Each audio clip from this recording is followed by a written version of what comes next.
సింగరేణి కార్మికుల సమస్యల పరిష్కారం కొరకు సింగరేణి గుర్తింపు ఏఐటిసి సంఘం ఆధ్వర్యంలో సేవ్ సింగరేణి కార్యక్రమంలో భాగంగా జీప్ జాతా కార్యక్రమాన్ని ఈ నెల 18న శ్రీరాంపూర్లో ప్రారంభించి 4 రోజుల నుండి శ్రీరాంపూర్, రామకృష్ణాపూర్, మందమర్రి, గోలేటి నుంచి కార్మికులను కలుసుకుంటూ ఈరోజు శనివారం సాయంత్రం బెల్లంపల్లికి చేరుకోవడం జరిగింది. ఈ సందర్భంగా ఏఐటిసి రాష్ట్ర అధ్యక్షులు సీతారామయ్య గారు మనతో ఉన్నారు, ప్రధాన కార్యదర్శి రాజ్ కుమార్ మనతో ఉన్నారు. వారిని మనం వివరాలు అడుగుతున్నాం. సార్ నమస్కారం. సార్ సార్ ఇప్పుడు మీరు ఏదైతే చేపట్టిన జీప్ జాతా ఏ విధంగా ఉంది సార్?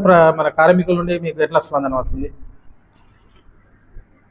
సింగరేణిలో ఉన్నటువంటి వాస్తవ పరిస్థితులని సింగరేణి కార్మిక వర్గానికి తెలియపరిచి సింగరేణి కార్మికులని పోరాట కార్యక్రమానికి సమాయత్తం చేయడం కొరకు ఈ యొక్క సేవ్ సింగరేణి జాతాను ప్రారంభించాం.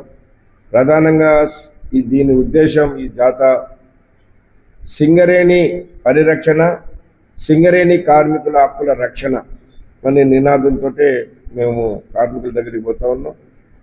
ఇవాళ ఏ మైన్స్కి పోయినా, డిపార్ట్మెంట్కి పోయినా కార్మికులందరూ కూడా ఇవాళ ఉన్నటువంటి సింగరేణి పరిస్థితిని అర్థం చేసుకుంటా ఉన్నారు. సింగరేణి ఎందుకు ఈ పరిస్థితికి వచ్చిందనేది కూడా అర్థం చేసుకుంటున్నారు. ముఖ్యంగా సింగరేణిలో రాజకీయ జోక్యం వల్లే ఈనాడు ఈ పరిస్థితికి వచ్చిందనేది కార్మిక వర్గానికి అర్థమైంది.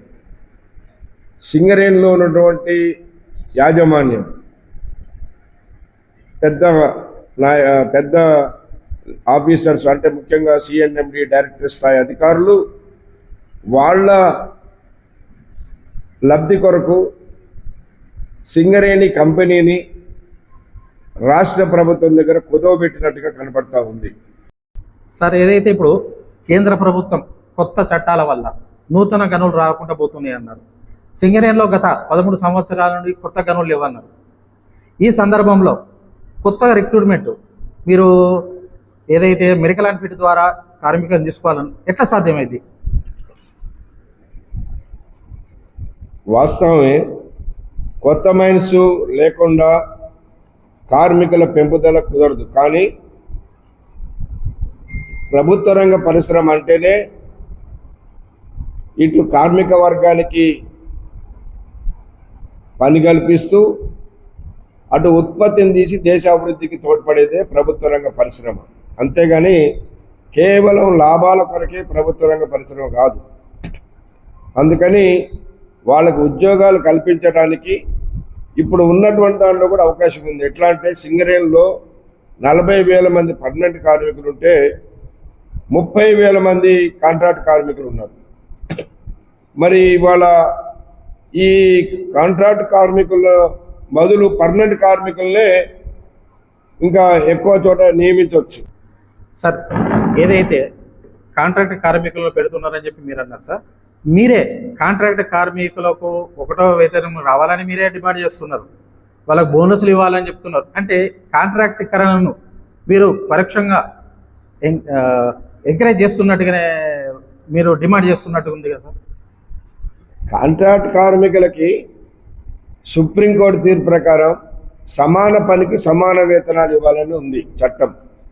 కానీ కోల్ ఇండియాలోనే అన్ని కార్మిక సంఘాలతోటి అక్కడ యాజమాన్యం మాట్లాడి మేమంత జీతాలు ఇస్తే ఈ కంపెనీ నడవదు కాబట్టి మేము ఒక కమిటీ చేస్తాం, హైపవర్ కమిటీ అని.